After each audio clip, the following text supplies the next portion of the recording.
just government of men and women, we beseech you to behold with your abundant favor us, your servants, whom you have called to the performance of important trusts in these islands. Father, let your blessing descend upon us here assembled, and grant that we may treat and consider all matters that shall come under our deliberation in so just and faithful a manner as to promote your honor and glory, and to advance the peace, prosperity, and welfare of these islands and of those whose interest you have committed to our charge. And this we beg in the name of Jesus Christ. Amen. May the grace of our Lord Jesus Christ and the love of God and the fellowship of the Holy Spirit be with us all evermore. Amen. Please be seated.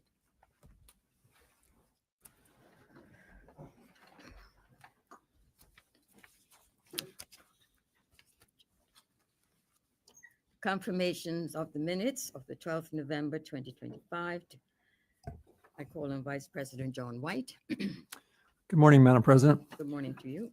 I move that the minutes of the meeting of Wednesday, 12th November 2025 be taken as read. Is there any objection to that motion? No objection. Madam President, I move that the minutes of Wednesday, 12th November 2025 be confirmed. Is there any objection to that motion? No objection. The minutes are confirmed. Thank you, Vice President John White. Item number 3, messages, Mrs. Beal. There are no messages, Madam President. Thank you, Mrs. Beal. Item number 4, reports of committees. There are none. Item number 5, announcements. Senators, I would just like to advise that we did have information from Minister Wilkinson, the Minister of Justice and Attorney General, that she is traveling and therefore will not be in attendance here. And we will have Minister Crystal Caesar taking charge today and acting as the government minister in charge. The second announcement is in the name of Senator Lauren Bell, Junior Minister for Health. Senator Bell. Good morning, Madam President, colleagues, and listening audience. I hereby present for the information of Senate the 2021 Bermuda Hospital Board's annual report. Senators may access copies on their tablets and/or the Parliament website. Thank you, Senator Bell. The next announcement is in the name of Senator Misha G. Fubler, the Junior Minister of Tourism, Transport, Culture, and Sport. Senator Fubler, you have the floor. Thank you, Madam President. I hereby present for the information of the Senate the Fairmont Southampton Hotel and Resort Master Plan, Southampton Parish Special Development Order 2025, as made by the Minister responsible for planning in exercise of the power conferred by Section 15, subsection 1 of the Development and Planning Act 1974. Senators may access copies on their tablets and/or the Parliament website. Thank you, Madam President. Thank you, Senator Misha Fubler, Junior Minister for Tourism, Transport, Culture, and Sport. Item number 6, notices of motion. We do have a notice of motion, and that is in the name of Senator Misha Fubler, the Junior Minister of Public Works and the Environment. Senator Fubler, you have the floor. Thank you again, Madam President, and I hereby present for the consideration of Senate the Clean Air Amendment Regulations 2025, proposed to be made by the Minister responsible for the environment in exercise of the power conferred by Section 11 of the Clean Air Act 1991, and I give notice that at a later point in the meeting, I will move that said draft regulations be approved. Thank you. Thank you, Senator Fubler. Item number 7, petitions, there are none. Item number 8, a statement. We have one statement this morning, and that is in the name of Senator Lindsay K. Simmons, the Junior Minister for Youth, Social Development, and Seniors. Senator, you have the floor. Thank you, Madam President. Madam President, I rise this morning very much pleased to share with my honorable colleagues about an exciting and progressive innovate, the Atlantic Child Advocacy Alliance. Madam President, you may recall that in September this year, the government of Bermuda and the UK Foreign Commonwealth and Development Office, FCDO, entered into a formal agreement through a letter of intent that formalizes the intention to closely collaborate for improving child advocacy services in the British Overseas Territories across the North and South Atlantic. The letter of intent was officially signed by Mr. Stephen Dowdy, MP, UK Minister of the State of British Overseas Territories, on behalf of the UK Foreign, Commonwealth and Development Office and the UK Government, committing to facilitate the foundation of an Atlantic Child Advocacy Alliance with the Ministry of Youth, Social Development and Seniors on behalf of the Bermuda government. Madam President, as a foundation, Bermuda has made significant strides to ensure a sustainable, high-quality litigation guardian service in the long term. Key actions include the development of the litigation guardian practice guidance and the strengthening of relationships with the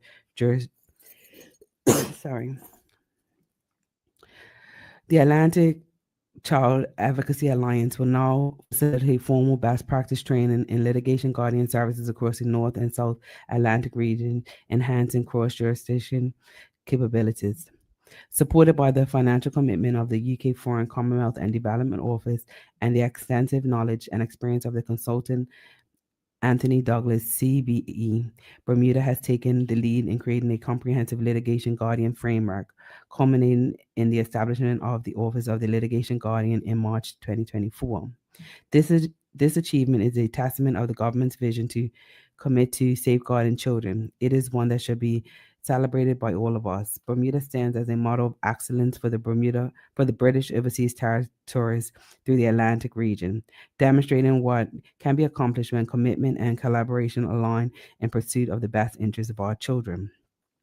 Madam President, this partnership emphasizes child safeguarding as a overriding priority. The UK Foreign Commonwealth Development Office, or FCDO, has commissioned Mr. Anthony Douglas, CBE, consultant on safeguarding, to steer the building of the alliance and has funded a consultancy from July 2025 through March 2026.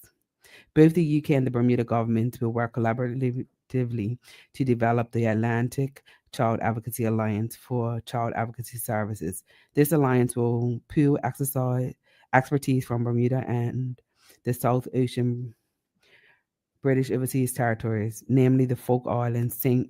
Helene, Ascendant Island, and the Tristan da Cunha. Madam President, this will be a reciprocal arrangement that aims to address the technical needs of each territory by facilitating the sharing of knowledge and expertise regarding litigation guardian services in the structured framework. The partnership builds upon the past 3 years of technical support provided by Bermuda by the UK FCDO, which was instrumental in shaping and strengthening Bermuda's litigation guardian services. Madam President, the initiative seeks to explore the capacity for child advocacy across the Southern Atlantic British Overseas Territories. For this purpose, child advocacy encompasses both lay advocacy and the children's guardian drill in its various forms. The smaller size of these territories compared to Bermuda means that the need for the litigation guardian arises only occasionally. Therefore, litigation guardians and the government in these regions see value in establishing a link with Bermuda. For example, a litigation guardian for the Folk Islands could be an option for an assignment to Bermuda's case if Bermuda's capacity is limited, or if specific circumstances make it more appropriate to involve a guardian from an overseas territory. Bermuda might reciprocate should this be possible and in the best interest of the child in question in the other territories. Such exchange would proceed only if collaborative advantages can be established. That is, the exchange is beneficial for both overseas territories. Madam President, as part of the Atlantic Alliance program, there will be virtual training sessions for 6 months for all overseas territories, which commences in September and will continue until February 2026. The first training module focuses on identifying and intervening on behalf of the children and young people experiencing neglect. Overall, the outcomes of this training include: number one, establishing a practical module of reciprocal across the Atlantic overseas territories and a mutual offer that can be accessed in the future as needed.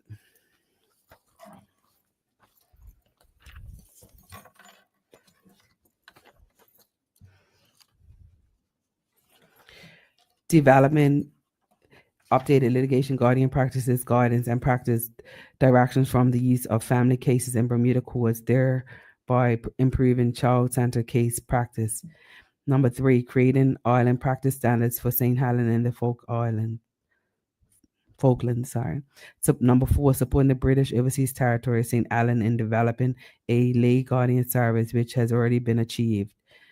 Madam President, as we strengthen the litigation guardian framework in Bermuda, many valuable lessons can be learned from our experiences and established best practice, while acknowledging that other overseas Atlantic territories face similar challenges that are at different stages in their safeguarding journeys. The Atlantic Child Advocacy Alliance represents a significant step forward in child safeguarding. By pooling resources, delivering target training, and fostering reciprocal support, the Alliance aims to ensure that every territory benefits from enhancing capabilities and cooperation, ultimately prioritizing the best interests of children no matter where they reside.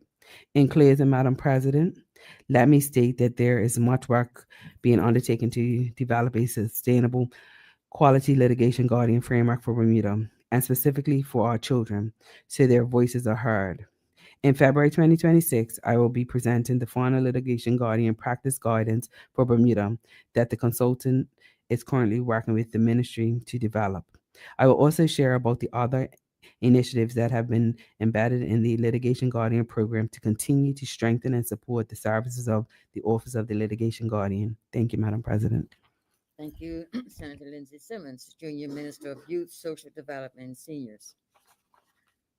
Senators, before I move on, I'd just like to acknowledge visitors that we have in the chamber here this morning, and that is Dr. Freddie Evans, the Registrar General, Jean Ann Stovall, Charities Compliance Administrator, and Anthony King, the Registrar General. Welcome to all three of you.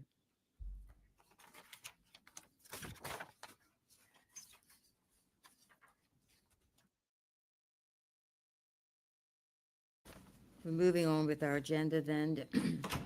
Item number 10, the first reading of public bills.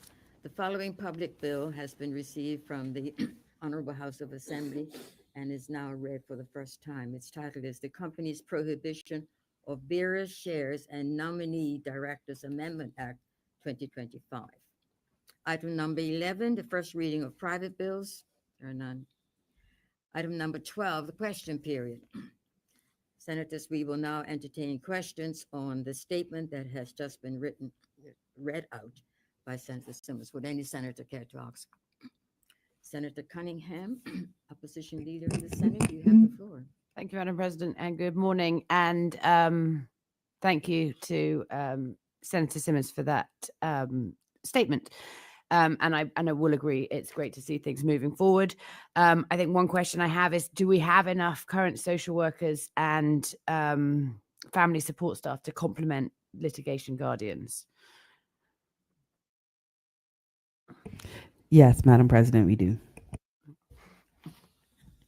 And then a second question, if I may. Question? I think it's something, will there be performance metrics? We talk about performance metrics in the budget, but, things like case completion timelines, impact on the child, and compliance with these practice standards that are coming forward. Yes. Thank you, Madam President. I'll change my questions in future. Thank you very much. Thank you. Senator Tawana Tannock, you have the floor. Thank you, Madam President. I concur. I'm really pleased to see that this is moving forward. My first question is, how many litigant guardians are there currently?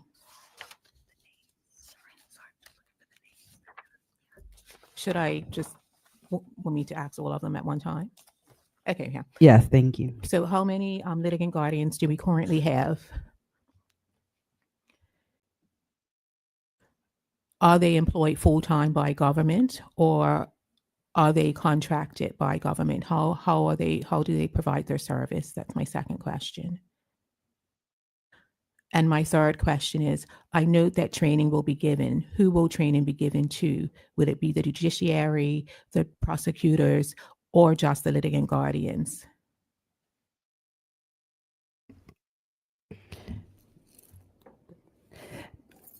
Currently, we have 5 litigation guardians, and they are not employed full time. They are contracted by the government.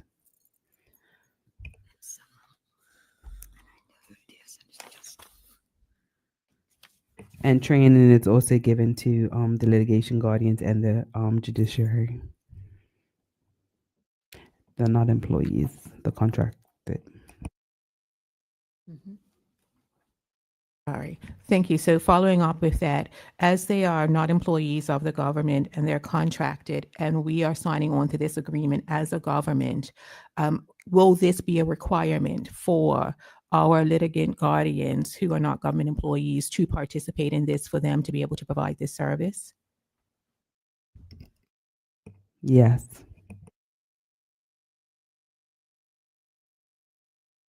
One more supplemental question. We have 5 currently, and I believe some are at retirement age, if not retired, and coming in to serve. What is the training pipeline? Will there be other people targeted to participate in this? How are we looking at staffing this and resourcing this, especially because we're talking about lending these people out or lending these people out to other islands or southern territories?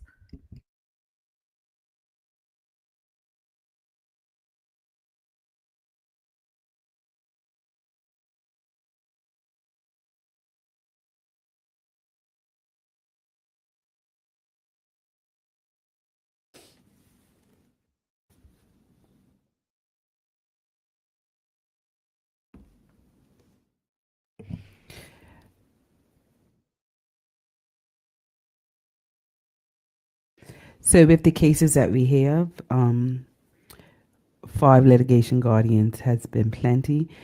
We have many people that have applied to be litigation guardians, but legislation only allows for 6. But the litigation guardians have been able to service the cases that we have, yes. Thank you. And also, I just want to reiterate that we have a succession plan for the litigation guardians that are older, so that we always have litigation guardians available. Thank you, Senator Lindsay Simmons. You're welcome. Any other senator care to ask questions on this statement before we close out? Hearing none, thank you, Senator Simmons, for responding to the questions. And before we Thank move you. before we move on, I would just like to acknowledge the presence of the Minister of Youth, Social Development and Seniors, the Honorable Tine Ferbert, JPMP. Welcome to you in the chamber. Moving on then with our agenda item, question and question period. There were questions that were presented to Minister Crystal Caesar, spokesperson for finance, to provide written response to a parliamentary question by Senator Victoria Cunningham. And this was for a written response. And Senator Cunningham, perhaps you would read your question and inform us whether or not you have received a written response. Thank you, Madam President. The question was, can the Honourable Minister please provide the Senate a list broken down by public school, listing the number and grade level of classes that are currently A, without a permanent teacher, B, being taught by a long-term or short-term substitute, C, being covered by other school staff outside their substantive role, or D, combined with another class? And for each school, how long this arrangement has been in place, including the longest period any class has remained without a permanent classroom teacher. And to this point in time, I do not have a response. Receive it, Mr. Lamb. Okay. But we do have, Okay. Sorry, I didn't hear that. we do have the response Oh. for the senator, Mr. Lamb, probably just. It's in the email chain. Yes, senators, we are advised that the response has been received, but we will ensure that Senator Cunningham is in receipt of the written response. And I believe there are additional questions, I think, from Senator Cunningham. And this is for oral response today. Senator Cunningham, would you like to read your second Question. question. Yep. Thank you, Madam President. So last week we heard, or the last session, while gifted and talented education is being reignited, can the Honourable Minister please provide the Senate an outline of the resources that are currently being invested to stabilise classroom teaching across the entire primary school system, given the widespread reports of prolonged vacancies, rotating substitutes, and classes without permanent teachers, issues that directly undermine students' ability to meet grade level expectations? Minister Caesar. Thank you, Madam Oral President. response. Yes, I do have a response. And I first would like to say that substitute teachers are a necessary teaching resource in public education and school districts around the world. When posts are vacant, substitute teachers are secured to fill those posts. Additionally, teachers are entitled to leave by law. And as per their collective bargaining agreement, that includes sick leave, maternity leave, paternity leave, dependent leave, and personal days. And during those times, substitutes are utilized and secured. In cases where vacancies exist, the Department of Education continues to work throughout the school year to recruit for vacant posts. There are a multiple of factors that can influence a student's performance. So there's, I guess, the inference that because teachers are, there's a substitute, that there may be a lack of ability for or a lack of high performance. That is one factor, but there are a myriad of reasons as to why students may not be giving certain achievements. I understand that the genesis or the nexus of this particular question is around substitute teachers, but substitutes can be engaged for the entire year, which will give some level of continuity, and disruption is minimized because substitutes often or are, I shouldn't say often, but they are qualified teachers. They're licensed also to deliver the curriculum. Moreover, primary school students naturally progress through grade levels. So they transition year after year to new teachers. So having a year-long substitute would not necessarily impact again, the level of consistency for which that child is receiving instruction. And therefore, the presence of the substitute does not in itself create instability, but rather a year-long substitute in particular creates or continues the expected rhythm and instruction that students receive. The department and schools work together to provide a wide range of mechanisms that maintain continuity for primary school students when substitutes are leading classrooms. And those include, but are not limited to, if I could go through them, qualified substitutes are licensed by the Bermuda Educators Council, which ensures that classrooms are led by teachers with verified qualifications and content knowledge, thereby safeguarding instructional quality. Substitutes also participate in professional development days or courses that are provided by the department and schools, which strengthen their teaching capacity and aligns with their practices, and those which are expected by the respective school at which they are assigned. All staff, including substitute and substantive teachers, are provided with the curriculum so that educators teach from the same framework and maintain a level of continuity of teaching and learning for their students. There are also standardized pacing guides, which are distributed across schools to assist with lesson progression and instructional pacing. Proficiency scales, examples of formative and summative assessments, differentiation in strategies and accommodations are shared to guide assessment practices. Curriculum officers and school leaders conduct classroom observations to monitor the quality of instruction and assessment and the implementation and pacing of the curriculum for substantive post holders and substitutes. And finally, curriculum officers and school leaders conduct regular grade book support and checks, maintaining accountability for student progress and ensuring reporting to guide timely interventions. And so with that fulsome answer, I think I have provided a response to the senator's question. Senator Cunningham. That was quite an extended response. I'll move on to my third question. Can the Honourable Minister please inform the Senate what protections are being put in place for primary school students who may be falling behind because repeated teacher turnover and long-term reliance on substitutes have been systemic issues resulting in inconsistent instruction across multiple schools? Thank you, Madam President. While teacher turnover and the long-term reliance on substitutes are often cited as concerns, it is important to emphasize that these are also global realities and not the only reasons why students may not meet established standards.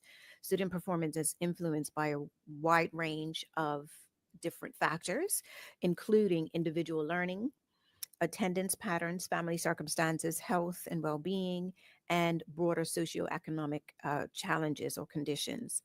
The Bermuda public school system has a framework that systematically integrates assessment and intervention to meet the needs of each and every student. And I've spoken about it previously in this forum. It's called the Multi-Tiered System of Supports, or MTSS. The practices and protocols of which are under the MTSS umbrella provide methods for assessing the needs of students and improving their academic outcomes through a series of interventions and strategies. There's a universal screening, standardized assessments, observations, and other quantitative and qualitative student data, which are analyzed and monitored by each MTSS team. They meet twice a month and document their findings, and there are follow-ups on all decisions made to ensure that students achieve maximum improvement in their studies. I'm happy to go through specifically the different tiers with Senator Cunningham.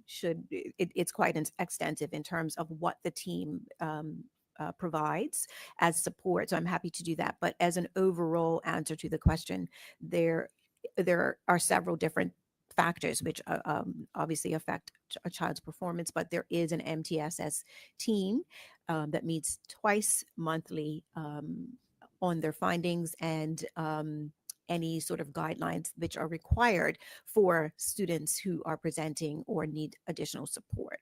But like I said, I'm happy to go into detail. I'm not sure we want to do it at this time, but I'm happy to do so if the senator would like. Thank you, Minister. Senator Cunningham.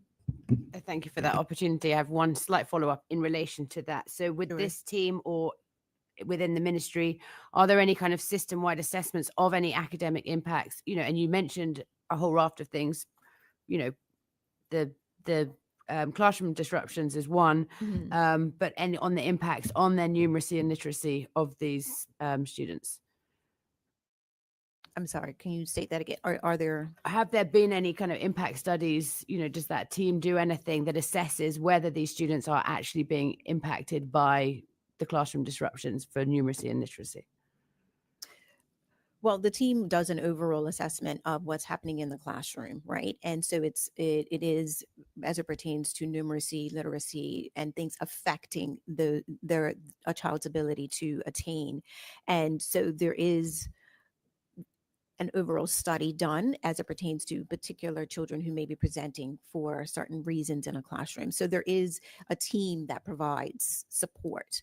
And it's not just the MTSS, but there are other supports as well. The classroom teacher, the principal, education officers as well, which all provide some sort of assessment and or review of what is happening in the classroom. Thank you very much. Thank you, Senator Cunningham. Thank you, Mr. Caesar, for your response. With that said, that completes the question period. We'll now move on to the orders of the day. And the first order of the day is the second reading of the Charities Amendment Act 2025, and that's in the name of Senator Lindsay K. Simmons, the Junior Minister for Youth, Social Development, and Seniors. Senator Simmons, you have the floor. Thank you, Madam President. Madam President, I move that the bill entitled Charities Amendment Act 2025 be now read a second time. Is there any objection to that motion? No objection. Thank you, Madam President. Madam President, the purpose of this bill before the Senate today is to amend the Charities Act 2014 to enhance the oversight of privately funded charities, PFC, that are exempted from the registration due to their association with a licensed corporate service provider. Madam President, currently under the Charities Act 2020, 2014, the Act, a registration framework is imposed on both publicly funded and privately funded charities.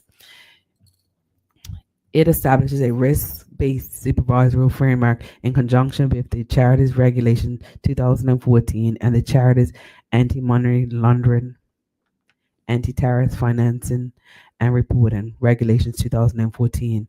Together, the regulations that places obligations on charities to meet certain regulations and compliance standards. The Act sets out requirements for regulations of both privately funded and publicly funded charities, where the regulation sets out the legal duties and requirements a charity's trustees must comply with, which includes carrying out due diligence and monitoring in relation to the charity's involvement with external bodies and individuals.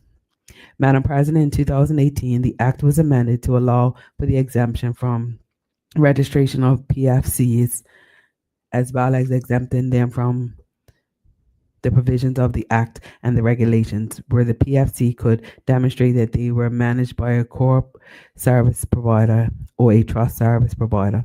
Instead, the PFCs will be registered on a separate, non-public registry. Because of these, PFCs are overseen by other regulatory bodies, namely the Bermuda Monetary Authority and the Registrar of Companies. Their oversight was deemed comparable to the Registrar General and did not need to be carried out by both organizations.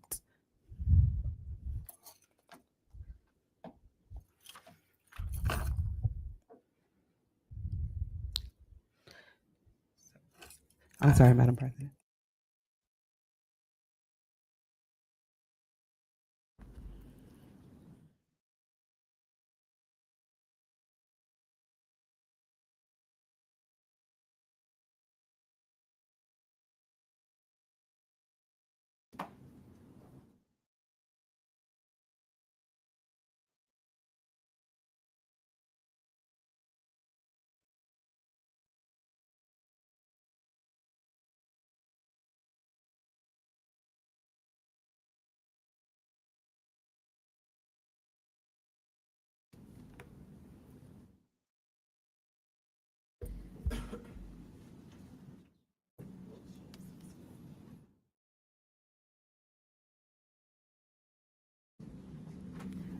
The other lady who's sitting next to the minister is. She's the permanent secretary. Oh, okay. Robinson. Yeah. Okay.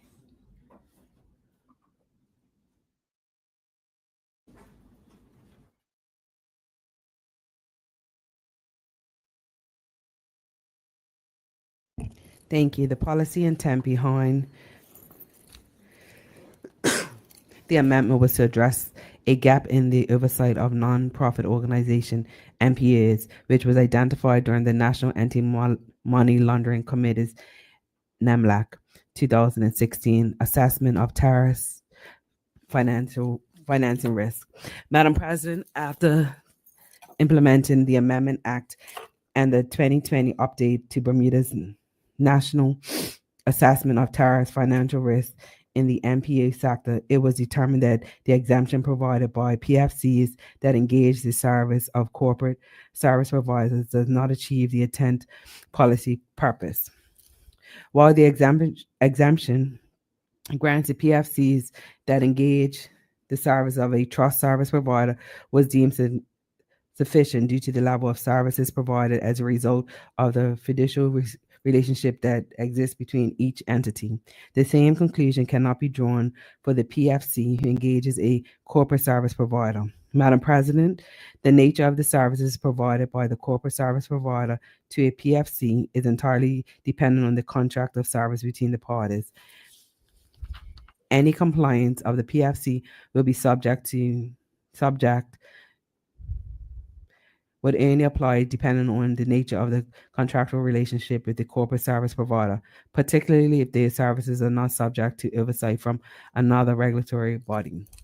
Without knowledge of the details and the contractual relationship between a PFC and the corporate service provider, the Registrar General cannot determine whether the PFC will be managed in a manner consistent with the requirements set out in the regulations and recommendations 8 of the FATF, which provides a global standard for how MPAs are governed for anti-money laundering and anti-terrorist financial AML ATF purposes.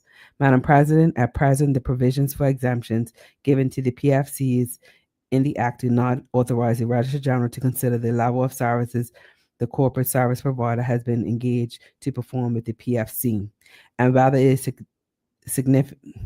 sufficient to satisfy the requirements set out in the regulations. While some corporate service providers may perform a full range of administrative functions for the PFCs, others may only have a nominal role, or may have only been engaged at points of incorporation, leaving the PFC to manage itself. Where the corporate service provider is not contracted to manage or control the charitable operations of the PFC, then the AML ATF requirements only cover the corporate service provider's duty to know their own clients, the PFC, and do not extend to them doing ongoing due diligence, including monitoring or receipt of the charity's funds to ensure that they are not being diverted for money laundering or terrorist financing, MLTF purposes. In such cases, the exemptions create a gap in the oversight of the PFC, which can expose its heightened MLTF risk with no mechanism in place to ensure that such risk is being actively mitigated, either through oversight by a regulatory body that monitors the corporate service provider or by the Registrar General's direct oversight. Madam President, the Bermuda Association of Licensed Trustee Board and the Society of Trust and Estate Practitioners, STEP, were consulted on the proposed amendments to the Act as it related to the exemption afforded to the PFCs that engaged the services of the corporate service providers pursuant to sections 18.4 of the Act. A consultant paper with regards to the purpose of proposed amendments was issued to Bolt and STEP on the 27th of January 2023, inviting their feedback. On the 18th of May, a meeting was held with both Bolt and STEP to discuss their joint response to the consultant paper and to reconfirm the Bermuda government's position with the proposed amendments. An understanding was reached as to the reason for the proposed amendments, and both Bolt and STEP suggested an additional amendment to sections 18.4 of the Act to expand the provisions to include the PFCs that are administered by private trust companies. On the 30th of September 2025, a copy of the bill was sent to Bolt and STEP for the review and the final feedback. Madam President, the bill seeks to empower the Registrar General to ensure the level of oversight of the PFC's activity by corporate service providers mirrors that of the Registrar General's oversight of the registered charities with respect to the Act regulations and the FATF standards. The bill enhances the oversight of the PFCs that are exempted from registration with the Registrar General by giving him the authority to request a copy of the service agreement between a PFC and their corporate service provider for all applicable PFCs that are currently on the exempted register. All new applications for exempt status for the PFCs must be included in the operative service agreement with the corporate service provider. If the service agreement does not demonstrate that there is a appropriate level of oversight of the PFC's activities, then the PFC will be required to register as a charity pursuant to Section 17 of the Act and will not be exempted from the provisions of the Act or regulations. Madam President, the bill further mandates that the PFCs must automatically notify the Registrar General if and when the nature of the relationship with the corporate service provider changes within 30 days, a provision provided in the bill that imposes a penalty for failure to notify the Registrar General of any changes in the relationship. Additionally, Madam President, the Registrar General is given the discrete discretion to grant an exemption by determining whether the PFC qualifies or remains eligible for an exemption. In closing, Madam President, the Charities Amendment Act 2025 and our commitment to improve upon the legal framework for oversight of charities by introducing measures that ensure compliance with the FATF standards and that the local MPO section remain low risk for terrorist financing. Madam President, thank you.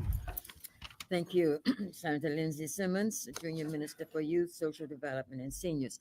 And Senators, before I open the floor for senators to ask questions, I would just like to acknowledge also in the chamber the Permanent Secretary, Valerie Robinson James, the Permanent Secretary of Youth.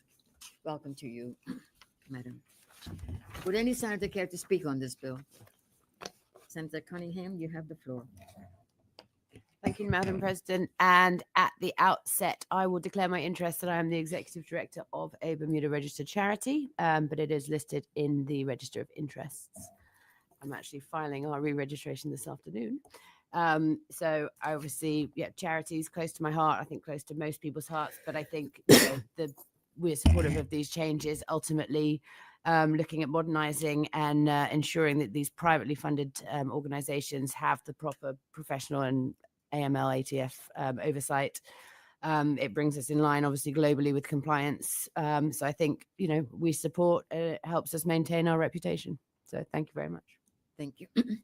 Senator John White, you have the floor. Thank you, Madam President. For those of us who perhaps aren't quite as well versed in this area, just would like some clarification, if I may. So this bill provides for allowing exemptions for certain charities, and I'm trying to understand who is currently governing or these charities that under this bill will now no longer need to be governed other than through if you're a licensed trustee or you're a corporate service provider. So I'm trying to understand what the current process is, why that's not working as effectively as it should, and why we're changing to the new system. And secondly, there's reference to a corporate service provider needing to demonstrate an adequate level of AML ATF. That sounds like a pretty broad statement. Just trying to understand how exactly a CSP can demonstrate that and who they demonstrated to. So, and why, again, just from my own understanding, why are we distinguishing between privately funded and publicly funded? Why? So those are my questions, Madam President. Thank you. Thank you, Senator John White. Would any other senator care to ask questions? Well, Junior Minister is obtaining a response.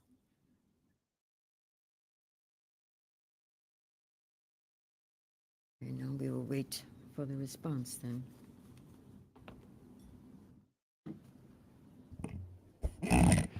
Madam President,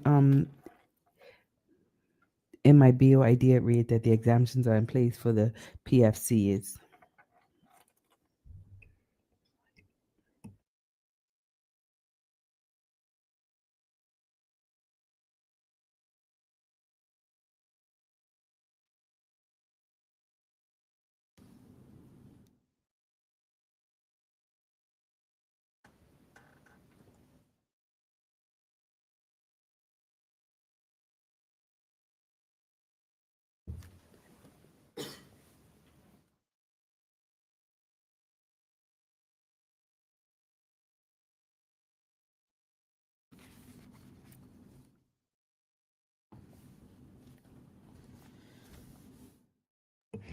So this bill is not allowing exemptions. They are already granted. The bill is to ensure exempt charities have oversight with regard to the AML ATF requirements. So it's actually just it's the safeguard that we're putting around. Senator White, If Vice President White. If I can just ask, so for further clarification, in the explanatory memorandum, it says Clause 2 amends Section 18 of the Act to expand the categories of privately funded charities to be exempted. So that would suggest that they are currently being registered, and I'm just trying to understand who currently registers the, or who, yeah, who has oversight currently for those charities that under this bill will no longer need to be um, provide oversight because it's being done by a CSP or a licensed trustee. Thank you.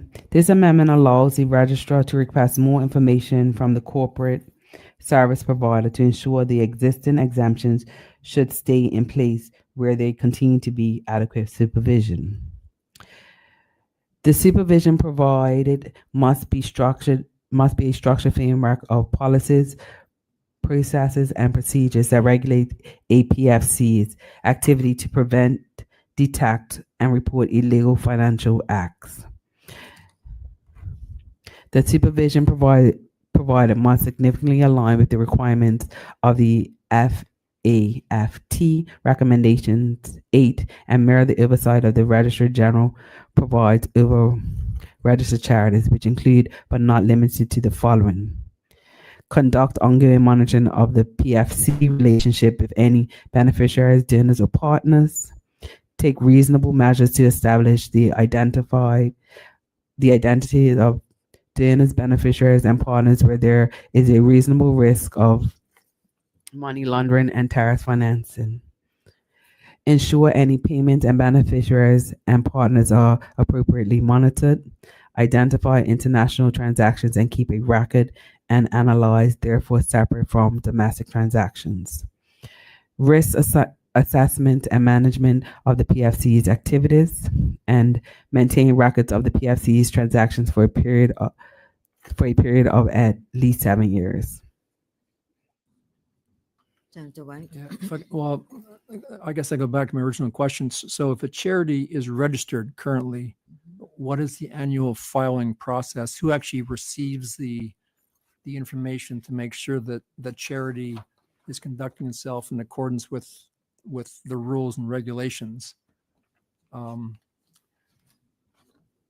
So just going back to like the basics of how a charity works, and I know there's an annual filing that's got to be done. There's a charities commission of some sort that reviews that work, and to ensure that that charity is operating in accordance with the Charities Act. So I guess I'm just trying to understand. Yes, you go through the Register General for that.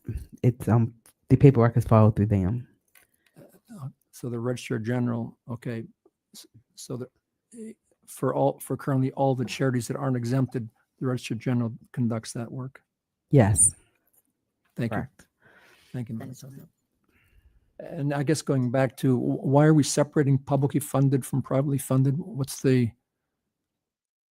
Why do we only provide exemptions going forward for privately funded charities, not what's the distinguishing factor between the privately funded and one where the public is providing, where government's providing funding?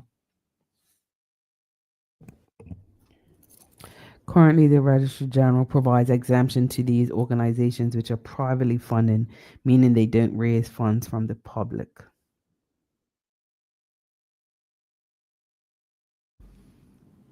I'll leave it at that. Thank you, Madam President. Thank you, Senator Vice President Joan White.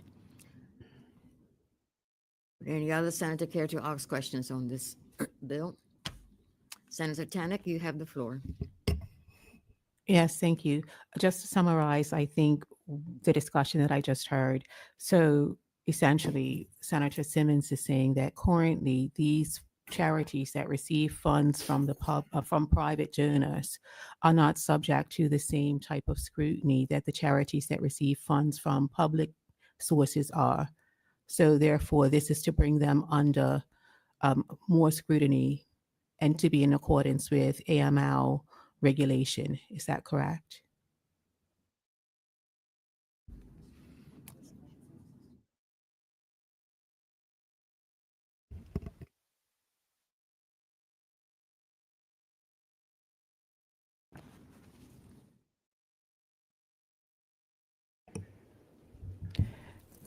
Madam President, the concern is where the funds are coming from, and to make sure that there is no terrorist financing.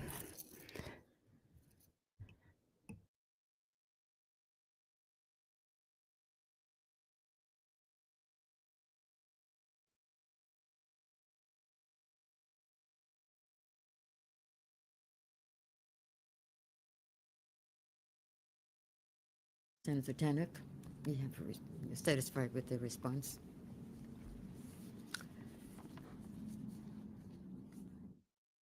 That said, are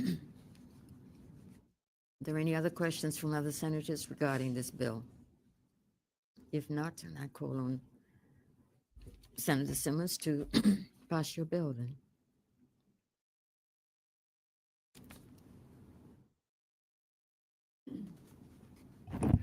Thank you, Madam President. Madam President, I move that the bill entitled Charities Amendment Act 2025 be now read a second time. Is there any objection to that motion? No objection. Thank you, Madam President. I move that Rule 26 be suspended in respect of this bill. Is there any objection to that motion? No objection. Madam President, I move that the bill entitled Charities Amendment Act 2025 be now read a third time. Is there any objection to the third reading? No objection. Madam President, I move that the bill do not pass. It has been moved that the bill entitled Charities Amendment Act 2025 do not pass. Is there any objection to that motion? No objection. The bill is passed. Thank you, Senator Lindsay Simmons, Junior Minister for Youth, Social Development, and Seniors, and thank you to senators who Thank you. have responded. We will now move on to the second item of our orders of the day, and that is the second reading of the company's prohibition of bearer shares and nominee directors amendment act 2025, and that's in the name of Senator the Honorable Crystal C. Caesar, Minister of Education and spokesperson for finance. Senator Caesar, Minister Caesar, you have the floor. Thank you, Madam President. Madam President, I move that the provisions of Standing Order 25 be granted so that the Senate may now proceed with the second reading of the bill entitled The Company's Prohibition of Bearer Shares and Nominee Directors Amendment Act 2025. Is there any objection to that motion? No objection. Thank you, Madam President. Madam President, the bill before the Senate is the Company's Prohibition of Bearer Shares and Nominee Directors Amendment Act 2025. This bill further enhances Bermuda's transparency and beneficial ownership framework on legal persons through amendments to the Companies Act 1981 and the Limited Liability Company Act 2016.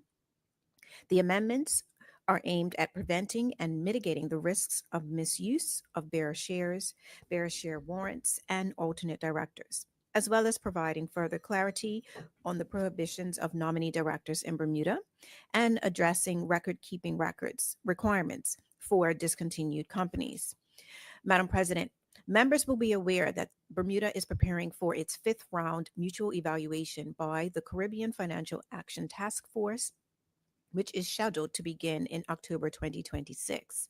In 2018, Bermuda was assessed by the same body and was found to have a robust and transparent beneficial ownership legislative regime.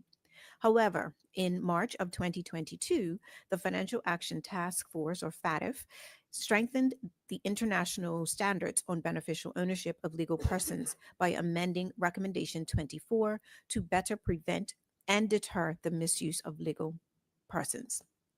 Madam President, the objectives of this bill are thus twofold. Firstly, it seeks to ensure technical compliance with the revised Recommendation 24 standards issued by FATF in 2022. Secondly, the amendments seek to address remaining recommended actions, which were detailed in Bermuda's last mutual evaluation issued in 2020. This bill will thus aid in ensuring Bermuda is well prepared for its upcoming evaluation and that our regulatory framework continues to comply with evolving international obligations and standards. Madam President, I will now outline the four policy areas the bill addresses.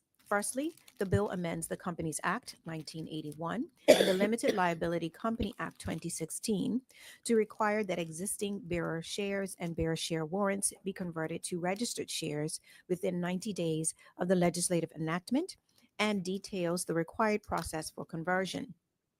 The issuance of bearer instruments has long been prohibited in Bermuda, with bearer shares having first been outlawed under the provisions of the Companies Introduction by Registration Act 1970.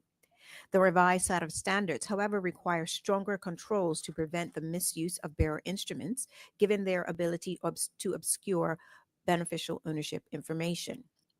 Madam President, the bill secondly amends the Companies Act 1981 to strengthen the disclosure requirements for alternate directors by requiring that a company's register of directors record not only the alternate director's first name, surname, and address, but also specify that they hold the position as an alternate director and identify the director for whom they are appointed. This ensures that alternate directors are subject to the appropriate disclosure requirements. Madam President, thirdly, the bill augments the definition of director currently found in the Companies Act 1981 by adding a provision which explicitly prohibits nominee directors. The concept of nominee directors is not known in Bermuda, and this has been well noted in our international evaluations. However, in light of FATF's revised standards, it is necessary to reinforce this position. And finally, Madam President, the bill amends the Companies Act 1981 and the Limited Liability Company Act 2016 to require that companies discontinuing to another jurisdiction appoint a local agent to retain their beneficial ownership register and records of account for a minimum of 5 years from the date of discontinuance. The requirement to maintain records of account for 5 years after an entity ceases to exist arises out of the International Standard on Transparency and Tax Exchange of Information on Request set out by the Global Forum on Transparency and Exchange of Information for Tax Purposes. These requirements are already in place for liquidated and dissolved companies, and this amendment will apply the same standard to companies discontinuing to another jurisdiction. Madam President, these amendments are technical in nature and are driven by Bermuda's efforts to align its regulatory framework with global standards. The bill that we are debating today reflects Bermuda's ongoing commitment to corporate transparency and compliance with international standards and will aid in ensuring that Bermuda is well prepared for its fifth round mutual evaluation when it begins next year.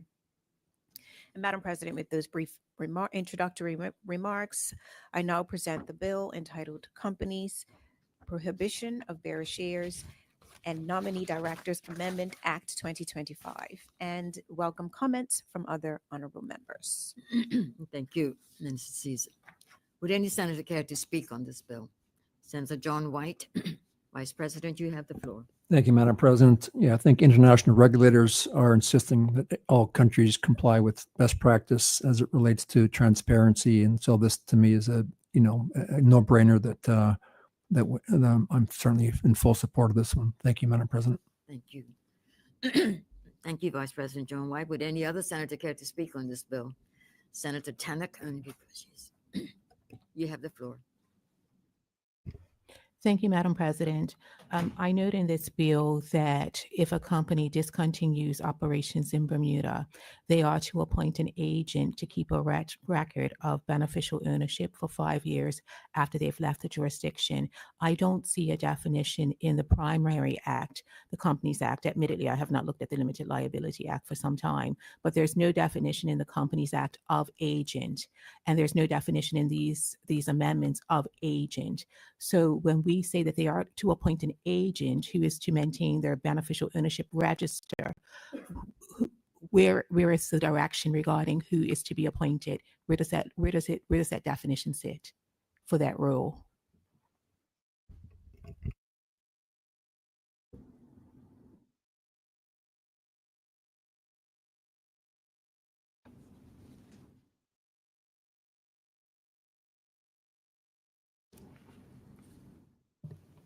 Madam President, shall I? Yes, you can respond, Okay. Okay. Mr. Caesar. Okay. So the meaning of an agent is the ordinary meaning that would be given in the uh, primary act. And as the senator has admittedly said, she hasn't looked at it in some time, but that meaning it's the ordinary meaning as given in that act. Senator Tannock? Yes, can you please direct me to it? Thank you. So it would be not specifically, sorry, I misspoke. It is actually the dictionary meaning of what an agent would be within this particular act. Senator Tannock? Can we please have the dictionary meaning? Because if we are saying to companies, listen, if you discontinue operations in Bermuda for 5 years, you have to appoint an agent to keep your beneficial ownership register. They are to go to the dictionary to determine who they can allow to do so. Can we get more clarity around this?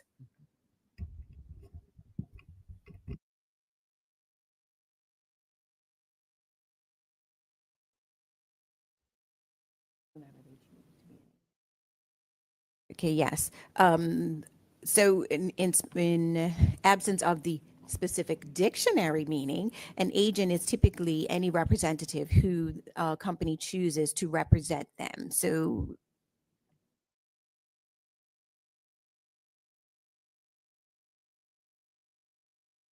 more often than not, it would be an auditor or other such type person. Senator Tannock? But there is nothing that prohibits an ordinary person, such as myself, to represent a company as an agent. So company A is wrapping up and they say, Tawana Tannock, we are going to sign off to authorize you to maintain our beneficial ownership register. Is that prohibited? How do we ensure that the agents who are being tasked to do this actually have a fiduciary duty or in actual fact will do it?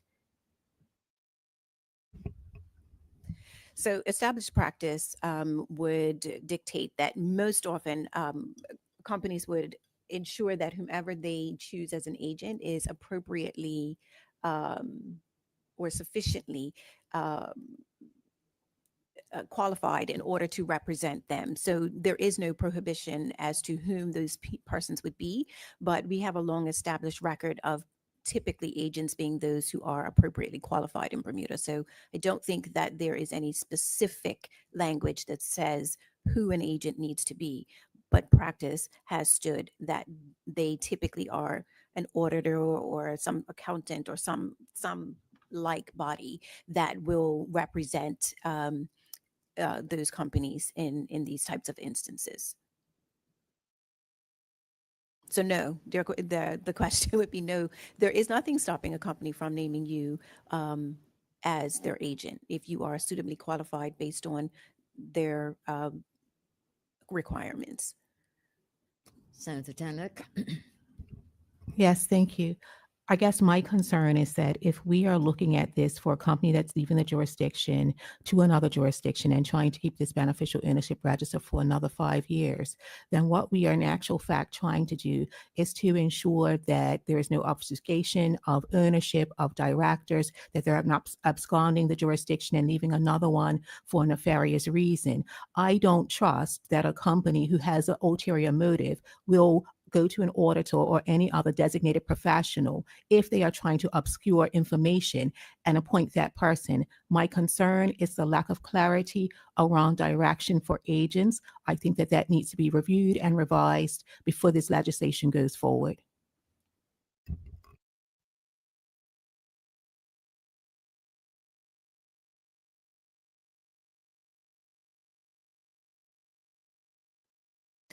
And so I thank Madam Yes. President, if I may, I Mrs. thank Caesar. the senator for her concerns. The technical staff take that advice on and will proceed as per directed by as they should. However, we just take that concern and note it going forward.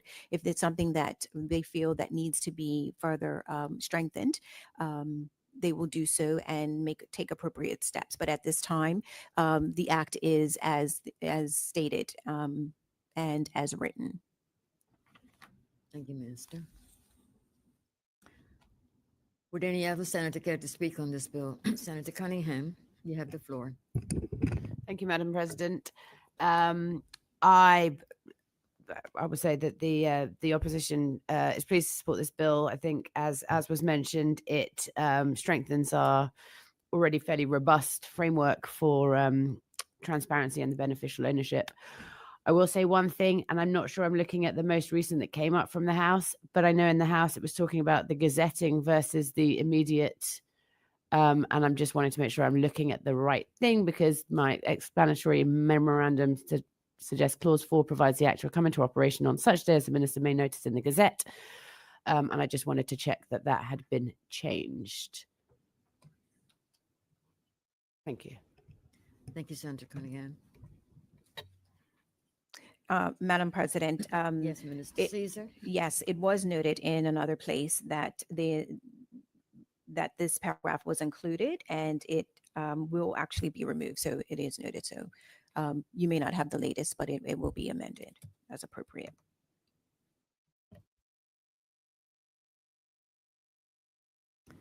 Would any other senators care to ask questions on this bill? Hearing none, then Minister, it's over to you for the passage of the bill.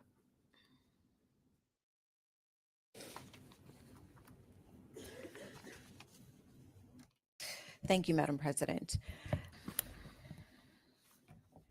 Madam President, I move that the bill entitled "The Company's Prohibition of Bearer Shares and Nominee Directors Amendment Act 2025" be now read for a second time. Is there any objection to that motion?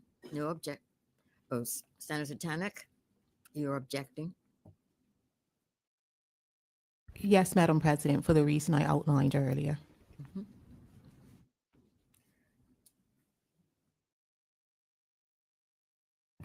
Would any other senator care to voice their concern or objection?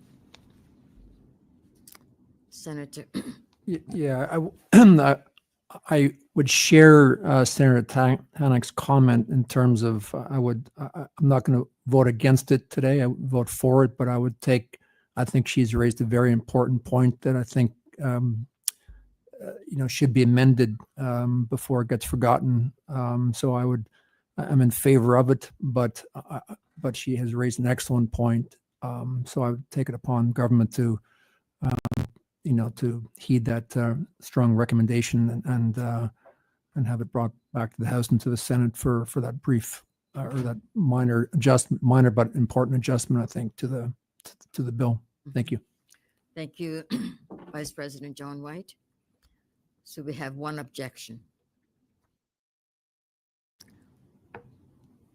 Again, it's over to you, Thank Minister you. Caesar. Thank you, Madam President. Okay.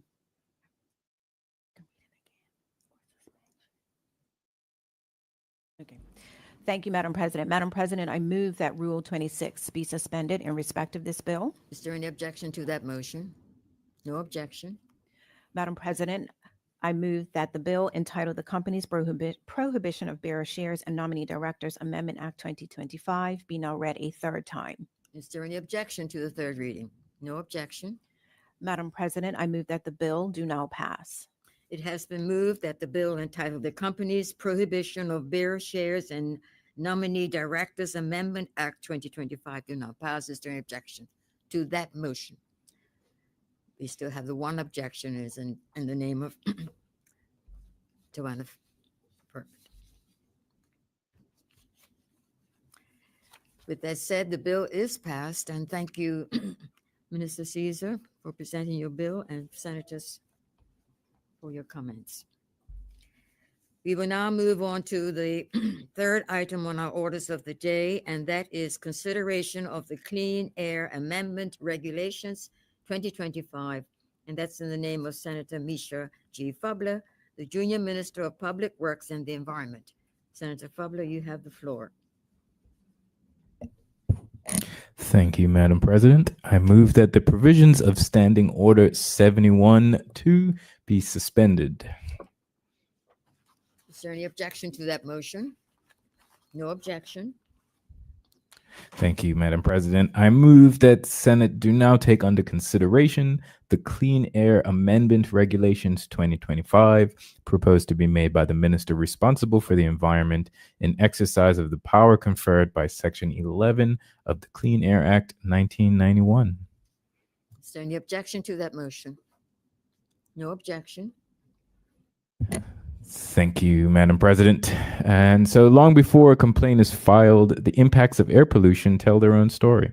Sometimes that story is written in a fine layer of dust on a neighbor's car.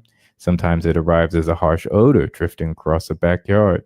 And sometimes, Madam President, it is felt in the silence of families who have grown tired of reporting the same disturbances time and again. Madam President, I rise today to introduce the Clean Air Amendment Regulations 2025, which build on and strengthen the foundation set by the Clean Air Act 1991, ensuring it reflects today's environmental realities and scientific standards. These regulations equip government to address long-standing concerns and ensure that every Bermudian receives the protection they deserve. These regulations work in tandem with the Clean Air Amendment Act 2024, and both will commence simultaneously after a short transitional period, ensuring clarity, fairness, and effective enforcement from the outset. Madam President, maintaining clean air requires more than goodwill. It requires clear rules grounded in science. To that end, we are making Bermuda's legally enforceable limit values for key pollutants more stringent, aligning them with the aspirational targets of the UK and EU. These pollutants include fine particulates, both 2.5 and 10 parts per million, nitrogen oxides, and sulfur dioxide. These limit values align with UK air quality objective target values and one US national ambient air quality standard. In doing so, Bermuda will exceed the international benchmarks that larger jurisdictions use while tailoring them to our small island context. These limits apply to all control plants, from generators and waste-to-energy facilities to spray booths, crushers, and industrial operations. Regardless of size or ownership, every operator is held to the same scientific standard. Madam President, odor also remains one of the most persistent environmental concerns across Bermuda. To address this, the regulations establish Bermuda's first scientific standard for measuring odor using a 5-to-1 dilution to threshold ratio, meaning that if an odor remains detectable after being diluted 5 times with clean air, it qualifies as a nuisance.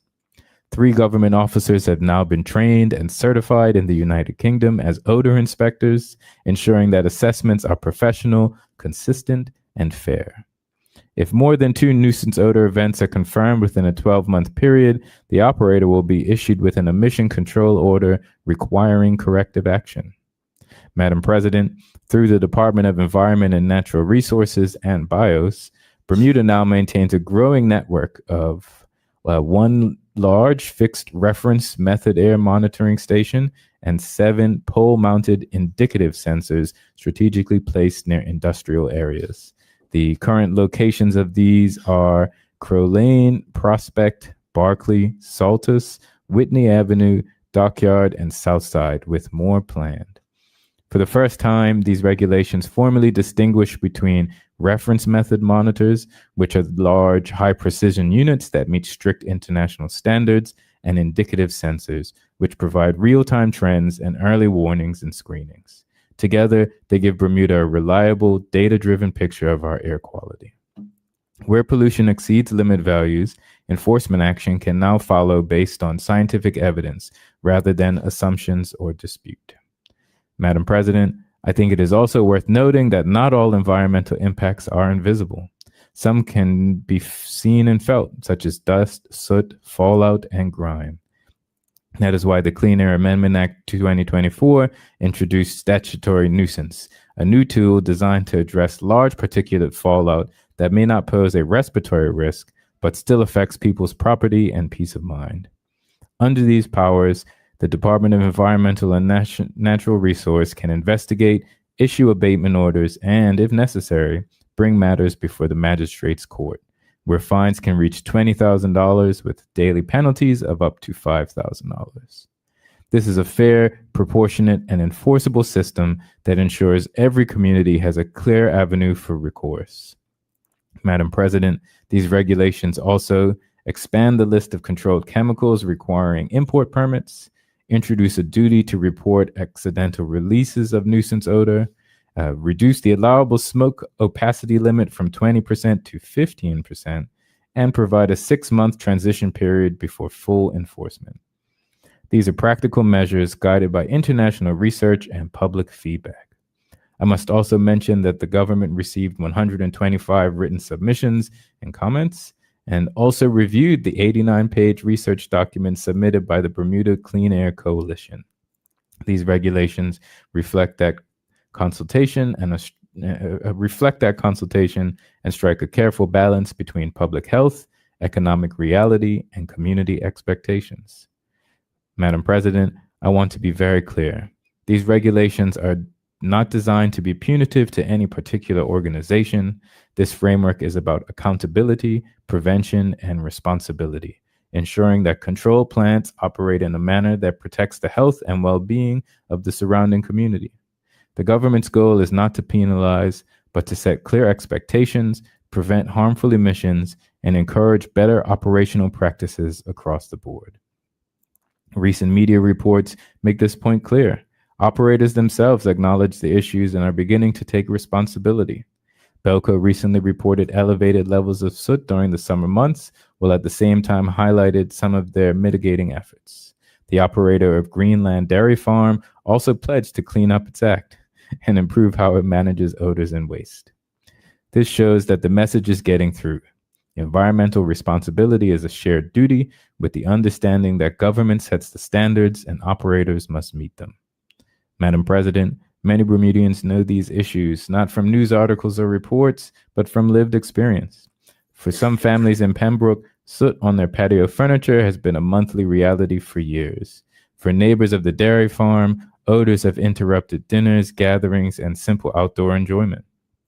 These Bermudians have been patient. They have been persistent, and they have been heard. While these regulations will not undo years of frustration, they represent a real legislative step forward, a framework that finally gives government the legal tools to support them and ensure their concerns result in action. Madam President, I must also be candid. Passing this act and these regulations will not by themselves solve every air quality issue in Bermuda. Legislation sets the standards, but results come from operators taking responsibility every day. Cleaner operations, proper maintenance, investment in equipment, reduction of odor releases, and responsible waste handling. These are the actions that will ultimately deliver the clean air Bermudians deserve. The government has a role. Regulations have a role. But the greatest impact will come when operators take ownership of their environmental footprint. And Madam President, we are beginning to see that shift. And so, as I close, Madam President, I want to say that Bermuda is a small island. When emissions cross one boundary, they cross into someone's life, their home, their garden, their health, their peace of mind. With these regulations, the government is drawing a clear line that every Bermudian has a right to clean air, every operator has a duty to protect that right, and this government has the authority and determination to uphold it. These regulations bring fairness, transparency, and modern science into our environmental protections.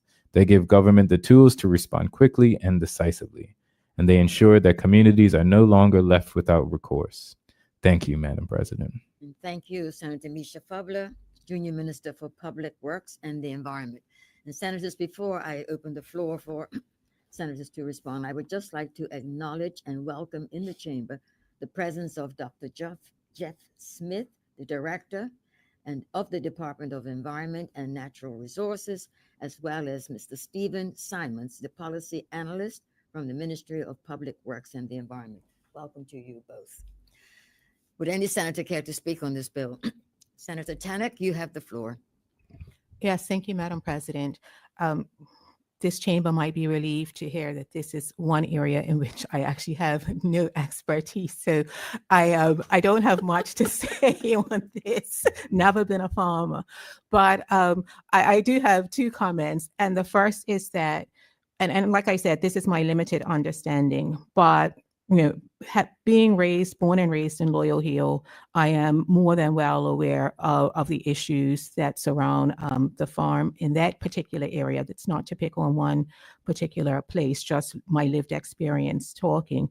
And when I look at the section that talks about determining whether or not something is a noxious odor, it lists a couple of, sorry, I don't have it in front of me. I'm going to it right now. It lists, yeah, thank you. I don't see where it incorporates a farm setup or any type of gardening or animal husbandry, abattoir or any such. So I guess my first question is it because I'm looking in the wrong place and it wouldn't be under that section too? And then I just had one other question. And the other question is with regard to number 4, which says that inspectors may issue emission control order. And I was wondering about the may, because it says if they've been called out twice, they may do it. And I was wondering, why are we given that discretion, and who decides on that discretion? Is it under some regs that will be forthcoming? Thank you. Thank you, Senator Tennant. Senator Cunningham, you also have a question, perhaps, while the senator is obtaining Thank you, Madam response. President. I think this is a great step forward. Obviously we hear many Bermudians having issues closer around Pembroke. I will say in Warwick West C28, we have riding school, we have Windreach, and we have, the boundary of Wellbottom. So I know many residents have challenges. And I think, we're obviously going in the right direction with the thresholds for particulates. I think I have 2 or 3. We'll work out how many we get when I get there. But so one of them is about the DENR and whether they have the current staffing. You mentioned that the odor operators had gone overseas for training. But I'm wondering if they have the staff, the technical expertise, and then the monitoring resources required to actually enforce these new standards, and what additional resourcing, I guess, if they don't have it, would be required. And then secondly, on the odor threshold, which is obviously quite a new thing, and you mentioned the 5-to-1 dilution and 2 or more odorous limit events within a 12-month period. That's a very long time.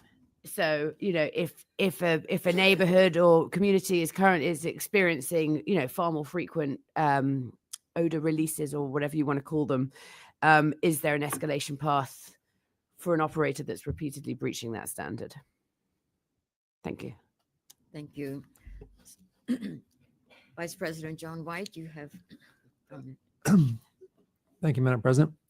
So following on Senator Tannock's question, so on page 17 of the bill, there's reference to the DT method can be used to determine whether odor is considered a nuisance odor from controlled plants such as, and there's a list of 6 or 7. So when it says such as, so I guess following on Senator Tannock's question, it could be any odor, but these are just examples of them, I'm assuming, because there are some nuisance odors in Bermuda that are other than under one of these 6 or 7 categories. So I just want to get clarification on that.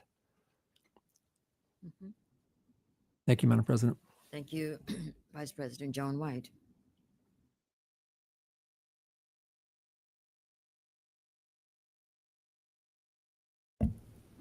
Thank you, Madam President and colleagues. And so I will now endeavor to respond to all of your questions raised, starting with Senator Tannock's.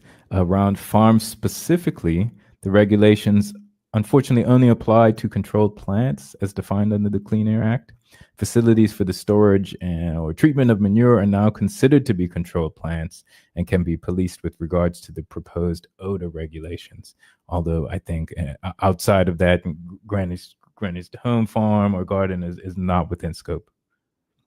And around inspectors may being able to issue orders as opposed to must or shall.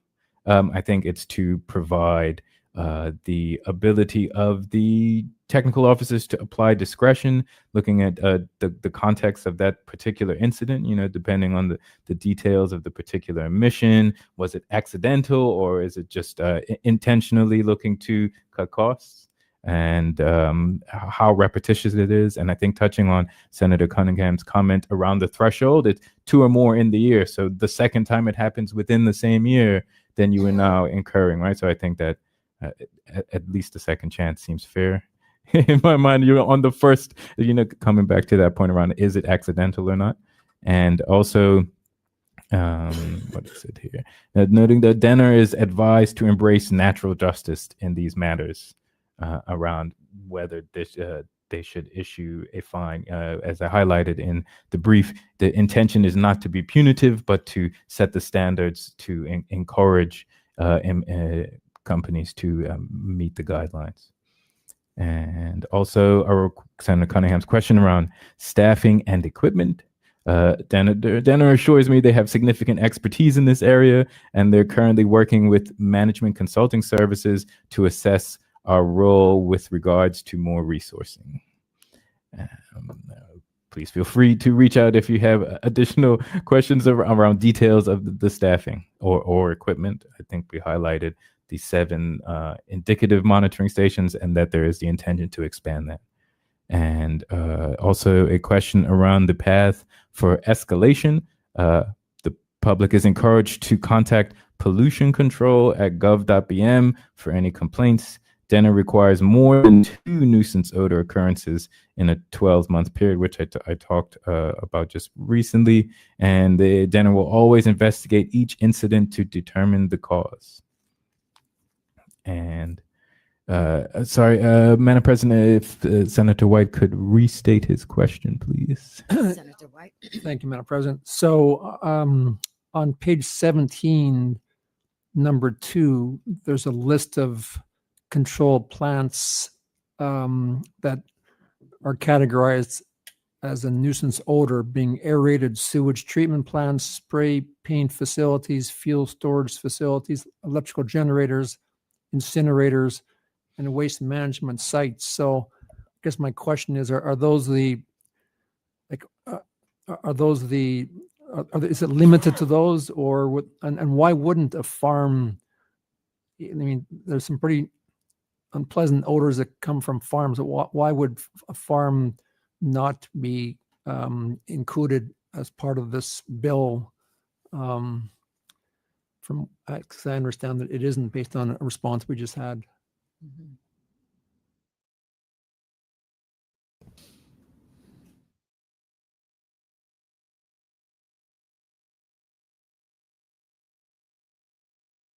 Thank you, Madam President. And as I look to confirm if the list is exhaustive or prescriptive around just those specific plans, some added context here. Denner currently licenses approximately 650 controlled plants in Bermuda, and that they meet the definition in that list provided.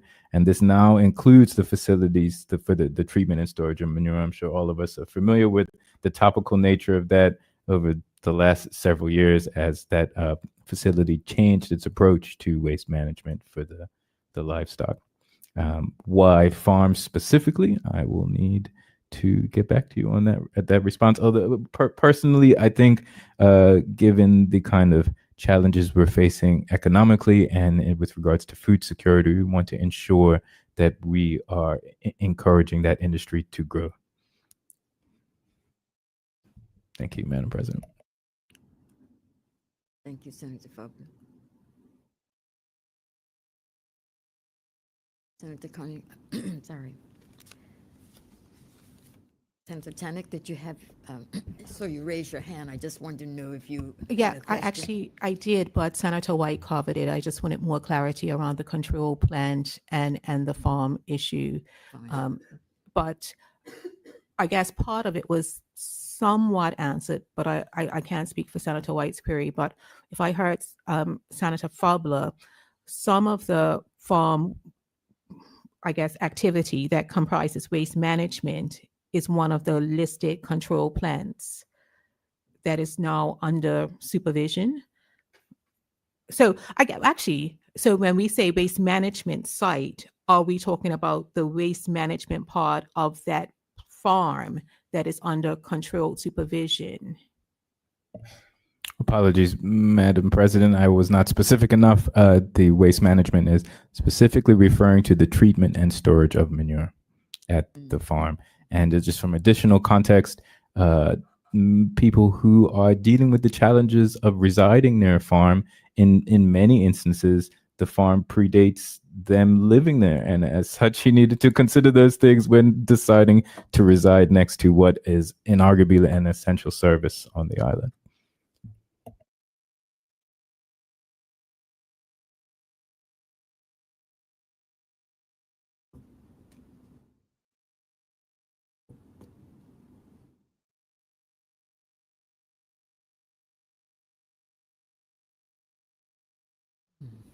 Thank you, Madam President. A supplementary to the questions posed. Hopefully, I've responded to all that were raised, I believe.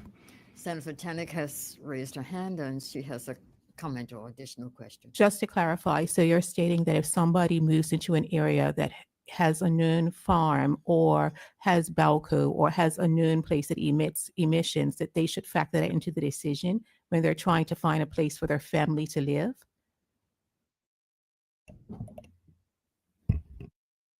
Turn this on. Madam President, yes. From personal context, I live not far from Windreach, and as a result, I do at times have to deal with the the animal dander. I'm rather allergic, but I'm factored that into my decision as to whether that area was suitable to my family's needs. Senator Tannock. I will just note that it is a privilege to be able to have that discretion that is not afforded to a lot of our families. Senator Fabler, if you've answered all the questions and the queries, then it is left to you to move your bill. Thank you, Madam President. And Senator Tannock is noted. I recognize that I do live with several privileges. And unfortunately, it is the reality of living on 24 square miles. I think we can all agree we need the farms. And as such, there is some compromise required there. And I would just like to again highlight that we have enhanced the regulations to ensure that the treatment and storage of manure facility is now within scope of the regulations. And so with that, Madam President, I move that the said draft regulations be approved and that the following message be sent to His Excellency, the Governor. May it please Your Excellency, the Senate, having had under consideration the draft regulations entitled the Clean Air Amendment Regulations 2025, proposed to be made by the Minister responsible for the environment in exercise of the power conferred by Section 11 of the Clean Air Act 1991, has the honor to inform Your Excellency that the Senate has approved the said draft regulations. Senators, is there any objection to the message being sent? No objection. The message will be sent, and thank you, Senator Misha Fabler, for presenting your bill and all senators in support. Senators, that ends the orders of the day for us this morning, and move on now to number 14, motions. There are none. Number 15, congratulatory and or obituary speeches. Would any senator care to speak? Senator Vice President John White, you have the floor. Thank you, Madam President. I'd like to send condolences to the family of Sonia Grant. Many of us have known Sonia for many years. She was on the BFN board for several years back in the 1990s. I got to know her fairly well, and just like her sister, Michelle Simmons, they were two very kind souls, extremely well qualified in what they did, very committed to Bermuda. So a life well lived, but just want to provide condolences to the family. Thank you, Madam President. Thank you. Would any other senator care to speak? Senator Cunningham, you have the floor. Thank you, Madam President. I want to start by offering condolences on the passing of Dr. Eugene Harvey. He was the father of one of our One Bermuda Alliance colleagues, Elizabeth Deacon, and the grandfather of Elizabeth's daughter, Hannah. He served Bermuda for decades as a family doctor, but he also contributed generously to our community through KBB National Trust. So just wanted to pass on condolences. And then turning on to celebrations, I want to congratulate the One Bermuda Alliance Warwick team, specifically MP Douglas DeCuto and my colleagues behind me, Tariq Smith and Dion Smith. We hosted a seniors tea on Saturday, and it was delightful. I have to say, I think all the seniors enjoyed it. We had a presentation by Neville Grant, who's the CEO of Bermuda Bankers Association, who provided quite a lively presentation, quite frankly, giving practical tips on banking fraud and how to avoid scams. And then we had entertainment by Joy T. Barnum, who was remarkable. And I think all of the seniors that attended enjoyed the afternoon. I would also, came out yesterday, I'd like to congratulate Noah Da Silva, who has been selected as Bermuda's 2026 Rhodes Scholar. He is off to Oxford to study paleobiology. But I think it shows the success that our young Bermudian students are having on a global stage. So congratulations to him.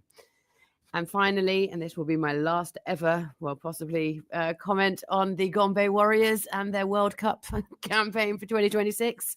I flew back with them last Wednesday from Miami, and they were still spirited. I think, they kept it up till the end. It's a shame that the 2 goals were scored overseas, not in Bermuda.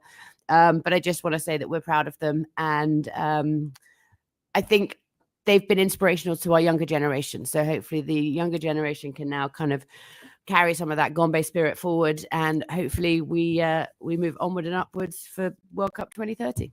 Thank you very much. Thank you, Senator Cunningham. Would any other senator care to speak? Yes. Yes.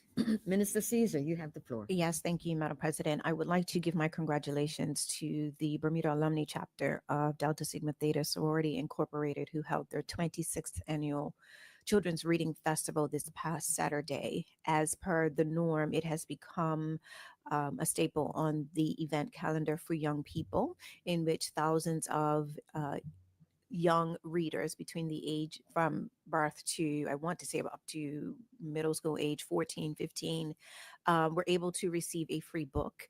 And the day is always well attended by families and friends. There was a technical tent. It was an inclusive event as well. So those students who had disabilities were able to enjoy. They even had little petting area in which some puppies were quite popular. But again, congratulating them, and I must state my interest, as I am a member of that sorority, and the Ministry of Education did help to support the event. But an excellent event yet again, and looking forward to doing it into the future. Mhm. Thank you, Madam President. Thank you, Minister Caesar. Would any other senator care to speak? Yes. Senator Fubler, you have the floor. Thank you, Madam President. I'd like to first associate myself with Minister Caesar's. Congratulations to Deltas for their readings festival. It was thoroughly enjoyed by my children. I got a 7 and 4-year-old. And so while they both can't read yet, they both do thoroughly enjoy books, and their reports from the day were a glowing review. So kudos to them for another successful event. I would also like to send congratulations to the Whitney Middle School debate team for their 2nd place finish in recent competition, as well as to associate myself with my colleagues' comments for kudos to the Bermuda men's national football team on their draw with Trinidad. As I stated in our previous session, I am not one to prejudge, and as such, I was rewarded with being pleasantly surprised by not 1 but 2 goals during the competition and getting some points on the tournament chart there. Congratulations to you again, and all the best for the next round. Would also like to preemptively send congratulations to our women's national team, who are set to play Cayman tomorrow. Make sure you catch that online to show your support to the women's football team. Hopefully we can rally behind them in the same way that we did the men's football team. And Madam President, turning now to condolences, I wanted to send out to the family of Gary Williams, who's notable in both the local rugby and table tennis scene. I know that there was a piece written about him in the Royal Gazette recently, and as someone who is a fan of ping pong, I thought I would make sure to mention him here in the Senate. He represented Bermuda in the World Championships in 1985, just prior to my birth, actually. in Sweden, so long serving, and thank you for his contributions to local sport, and also to condolences to the family of Miss Astwood, Cleta Glenora Astwood. Her granddaughter is a former colleague of mine, Kyra Hodgsell, and so I wanted to make sure that we captured that in the condolences today. And also, while doing my review of the obituaries, I noticed there was a commemoration for Deborah Marie Brangman, who is a lifelong family friend of mine. I'm quite close with her daughter, Shawnette. And so I wanted to make sure that on the 20th anniversary of her passing, that it got captured in the minutes. It's interesting, that was a year for loss. My father actually passed away that same year, 20 years ago. And so on that note, thank you. I will yield my time. Thank you, Madam President. Thank you. Senator Fabler, would any other senator care to speak? Senator Lindsay Simmons, you have the floor. Thank you, Madam President. Madam President, I would like to also give the condolences for Mrs. Sonia Grant. She was an amazing woman. Condolences to her family and the Loyal Hill family as well. Madam President, I also would like to thank the Institute of Bermuda Architects for hosting their 7th cardboard boot race. It was well attended. We had the Minister of Education there. Oh, she was cheering and screaming for the children as they made their way to the finish line. A few of them sunk, but it was an amazing event. We had Work Academy, Soltis, Summersfield, the Barclay Institute, and Cedar Bridge Academy. And I must say, I am the chairman of Cedar Bridge Academy, and we took first place. I think that's what made me sick, because I jumped in the water with the students. But it was an amazing event. And honestly, to see the children put in the hard work to get these carports to float and go across the pool was an amazing sight. I also want to say that on Saturday, Cedar Bridge is hosting their Mr. and Mrs. Cedar Bridge. I encourage everybody to attend. I also want to say that this is our 9th year of the Foster Parent Association. I'm actually the president, that we are doing an angel tree for children in foster care, big brothers and big sisters, some children in the Mirrors program, the children in the homes, and also the children that are at Teen Haven. So I just want to encourage everybody, if you have a few dollars to make Christmas a little brighter for our children in need. It's nothing like opening up a gift on Christmas. And I just want to thank the thousands of people over the last 9 years that have actually been to Raises and Chopsticks, picked out an angel, and brought back a gift for these students. Every year we have 300 plus angels that we have to this year it's over 400, but it's about 40 left. But I encourage everybody to come and pick an angel. We do it different from most organizations. Our angel actually represents a specific child with a specific gift that they want. You don't have to get that gift, but it's an idea of what they like. So you don't just take all these extra gifts. It's a rhyme and a reason why we do it. So that specific child, it's a kid on the back gets a gift. So thank you everybody for the support. And if any of my Senate colleagues want to pick up an angel, I would encourage you to, bless a child for Christmas. Thank you, Madam President. Thank you, Senator Lindsay Simmons. Would any other senator care to speak? Yes. Senator Tariq Dunbar Smith, you have the floor. Good day, Madam. Good day, Madam President, Senate colleagues, and listening audience. I just want to piggyback on Senator Fabler's support of the female national team is important sometimes. Men's football, being a football coach, gets all the highlights. These young ladies have worked hard in their training camp, so please support. Tune in to the game and support them like we did our men's team. They do need the encouragement and support as well. Also, I just saw a couple quick condolences to the family of Sinclair Dawson Robinson, a constituent of 24, also a gentleman that I would often speak to and in the taxi line many years ago, and to a good friend, Shanae Swan, who passed away recently. My condolences to her daughter, Maya, and her entire family. Thank you. Thank you, Senator Terry Dunbar Smith. Would any other senator care to speak? Hearing none, I would just like to associate myself with the condolences expressed from Ms. Sonia Grant and Dr. Eugene Harvey. And I'd also like to express condolences to the family of my cousin, 91-year-old Sergeant Major Chauncey Durham, to his daughter Karen and son Philip Chauncey, and my entire Durham family. There was a most moving homegoing service for Chauncey at the Heritage Worship Center last Friday morning. So condolences to that family.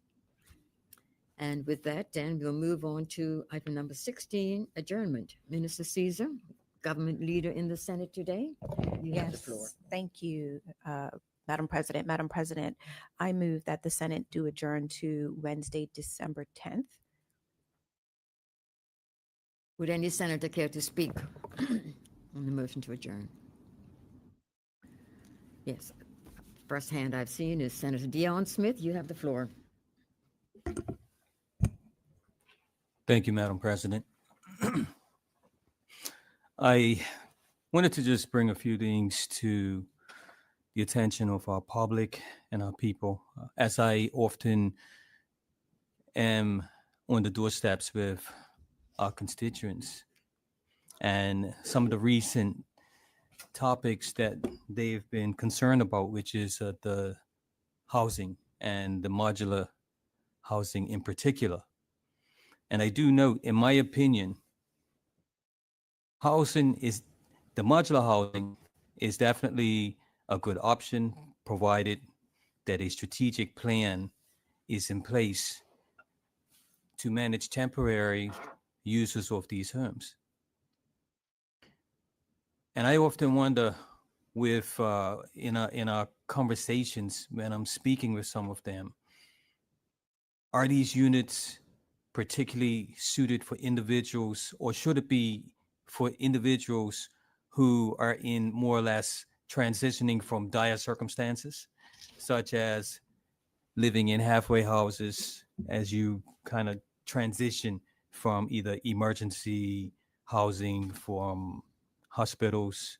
And I think proper planning needs to be supported, is essential to ensure that units are effective for transitioning housing people rather than transitioning them into permanent solutions. And I say this because I was reading an article in October of 2022 by the Honorable Minister David Barch. And this is just, if you can allow me for a few seconds, he says, he rises to bring extremely positive news in relation to an election pledge from his government in 2020 election manifesto to improve the quality of life of all Bermudians. He also states, everyone is aware that the housing prices, mortgage interest rates, and rental prices have been a continuous rise worldwide. Also says, in Bermuda, the monthly rental rates ranges as follows. Studio apartments are $1,100 to $1,800 per month. One bedroom, $1,500 to $2,000 per month. Two bedrooms are often $2,200 to $3,000 per month. Three-bedroom apartment is $3,200 to $5,000 per month. And he states that there is no denying that our island has an extremely high cost of living, routinely in the top 5 of the world, and that was in 2022. We are now the highest in 2025. He then said, do we expect families to pay these exorbitant rates in comparison to their monthly income just to have a roof over their head, while in addition to paying high utility bills, energy, internet, and phone high fuel cost, and paying ever increasing grocery costs to simplify and simply survive in our modern world.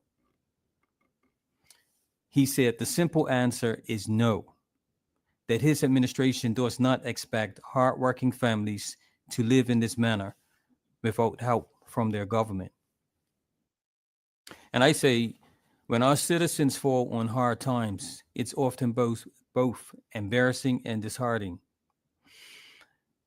affecting their minds, their families. Yet the current administration seems to suggest to our citizens, are they good enough to stay at the Bermudiana, where there's options and opportunity for homes temporarily?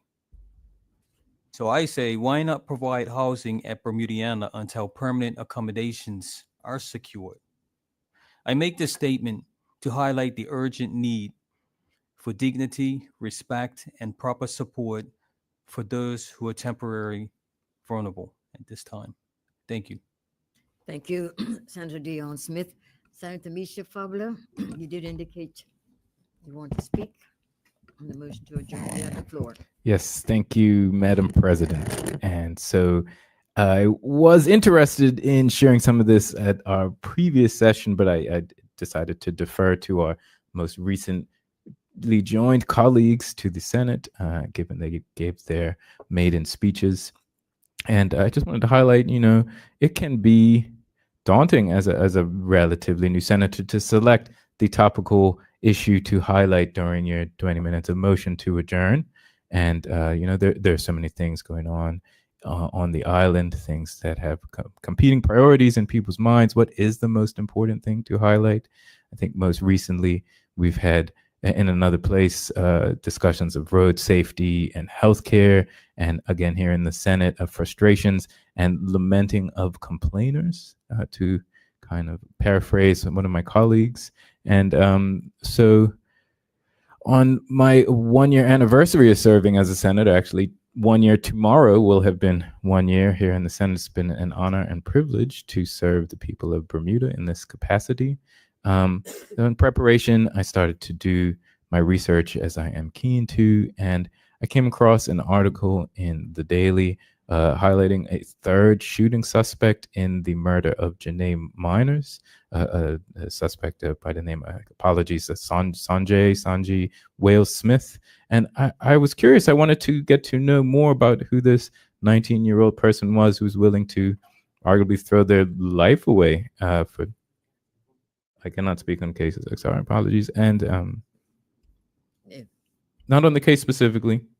Apologies, Madam President, if I am stepping outside the bounds of what is allowed for a motion to adjourn. I can yield my time.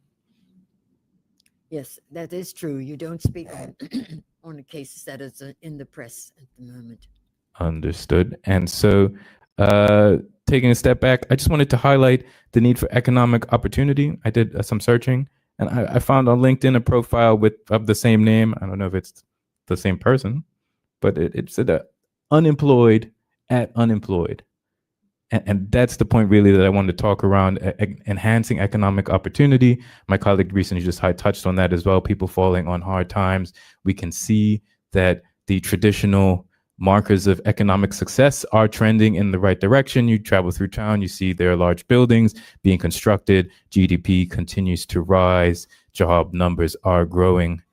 There is some debate over the nature of who is getting those jobs. I would be interested in delving a bit deeper into the kind of underlying data set there. I think my colleagues across the aisle like to highlight that there were only a few new jobs added to Bermudians, but I want people to be cognizant of the fact that the majority of the existing workforce is Bermudian, and we have somewhere close to one in four, moving towards 1 in 3 people being senior citizens. And so naturally, they would experience higher rates of attrition in the workforce, i.e. people who are reaching the age of retirement or looking to transition into new careers. And as such, they are not being replaced at the same rate that they already exist in the workforce, right? They're argue they're from the generation of the baby boomers, a time when we saw significant increase in the birth rate, something that is tapering off now as society changes. You know, you don't have families of 5, 6, and 10 anymore.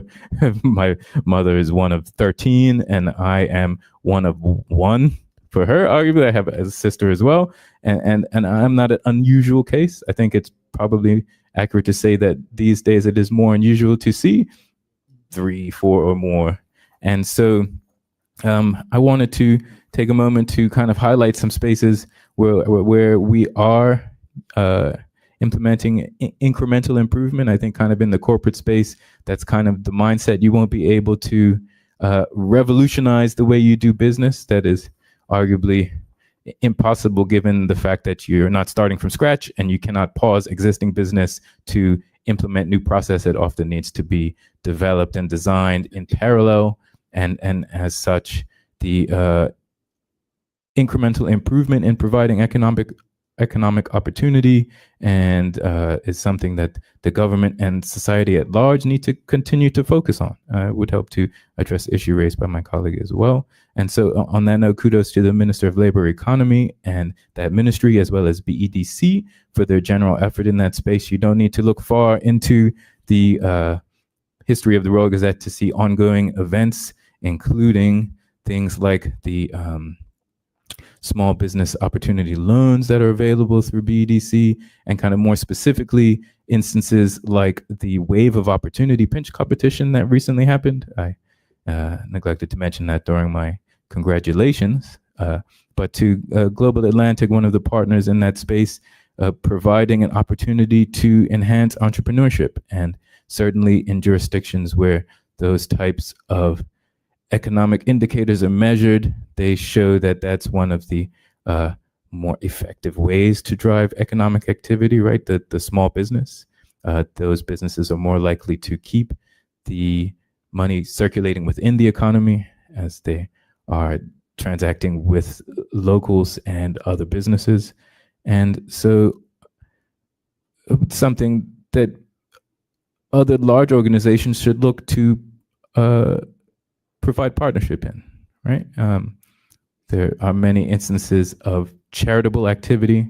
Those are often highlighted in the media, but I think it is also important to ensure that it is empowering and not just charity, not just providing financial assistance, although that is something that is welcomed, especially when it's targeted in ways like the example I just gave, wherein we are facilitating entrepreneurs growing their businesses or starting new ones.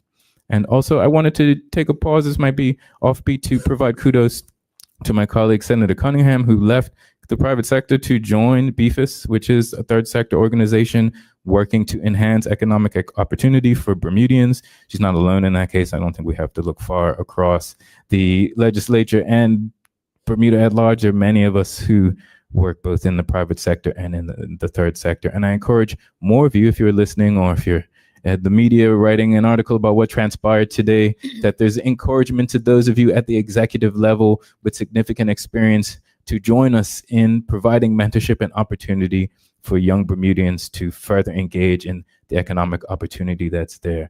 Billions of dollars flow through our country, and it is important that an equitable share of that is distributed to those of us that have made Bermuda what it is. And so there are opportunities that could be non-traditional in supporting the kind of growth outside of what government and the third sector and volunteering in general can provide. And an interesting example of that was raised by Ms. Nath Simmons. Again, thank you.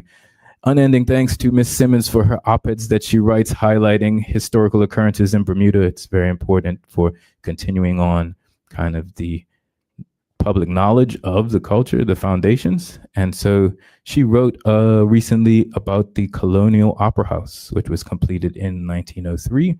And contrary to the name, it also played movies, but it also hosted plays and other performances, including groups like the Little Theater Group, local creatives who, through their opportunity presented by the Colonial Opera House, were able to support third sector organizations like the Sunshine League, something she highlighted in the story. And then to my point around alternative opportunities for lending your assistance where possible. She highlighted my great-great-grandfather, Clarence Orrister Darrell, who, if I may, Madam President, I'll quote from the article. In 1903, the members of the Loyal Flower of the Day Lodge 6347 attempted to purchase 2 vacant lots on Victoria Street, owned by William Henry and Edgar Campbell Wilkerson, who declined. There was resistance in selling to this group, and so Clarence Orrister Darrell, who was a prominent Black businessman, purchased it on their behalf and resold it to them at no additional cost, or sold it to the trustees of the Loyal Flower of the Day Lodge, whose members were committed to building the theater for cultural events and showing movies. And that practice there, being able, he had capacity to help broker the deal, in short. And so those of you with that kind of, even if it's not putting your own money on the line, having the knowledge and understanding of what's required to get a business like that going, you should give of your time and talent to do so. And so I think, kind of as I move towards closing, is it too often we hide behind what is, quoting my colleague again from his maiden speech, it's something that resonated with me. Too often we hide behind what has been done before, even when it hasn't worked. True service is not about self-preservation. It is about public transformation. Public transformation was a great point I wanted to highlight. Kudos to you, Senator Smith, because this is an example here provided by Clarence Orrister Darrell, and also provides me an opportunity to segue into one of the ministries within my remit, which is the Ministry for the Cabinet Office and Digital Innovation. This appeal is actually more to the civil service. They may or may not be aware of the digital transformation team, who we've highlighted recently in here, initiatives they've led like the 100-Day Accelerator, but also that their remit is to help you be more effective and efficient in the work you do every day. I'm sure every department can easily highlight an example of a process or procedure that involves some form of drudgery that automation would help to, alleviate some of that pain around that process, or enhance the accuracy of it, or increase the speed at which you're able to process it. We can look at examples in the Department of Planning where they're leveraging AI to chip away at the backlog of permits and to enhance that process, just as one other example. And so, again, please do, if you have ideas, I often get stopped as I walk through the city from public servants. Please do reach out, share your ideas with me. I am always open to advocating for enhancements in process and procedure, especially when they leverage technology, because as I've stated many times, that's my day-to-day in my private work as well. And so on that note, Madam President, thank you. I yield my time. Thank you, Senator Misha Pabla. Vice President John White, you have the floor. Thank you, Madam President. It'll be 30 seconds, maybe 45. This morning, one of the announcements provided to the Senate was the 2021 Bermuda Hospitals Board Annual Report. And as a staunch supporter of good corporate governance, when I reviewed the annual report in detail, which I do, and noticed that it was signed off by the Auditor General on August 2nd, 2023. So it's taken over 2 years for the annual report to be presented. And, the hospital, our only hospital, both the operations and the financing, is one of great interest and concern to our community. So, I've been saying this for as long as I've been in the Senate. I would encourage government to provide timely financial statements to the Senate and to the community as a measure of best practice and good corporate governance. So thank you, Madam President. Thank you, Senator John White. Would any other senator care to speak? Did see somebody else's hand. Sorry, Senator Cunningham. Yes, I thought I saw someone. Thank you, Madam President. I was not going to say anything, but after Senator Fubler's comment, I thought I would elaborate, because that is a passionate place of mine. So yes, I did spend 22 years in international business, and my passion, though, has always been basically finding opportunity for those who need it most. And so it is a privilege and an honor to serve as the executive director of an organization that helps fund the education and give additional support to students trying to get into international business.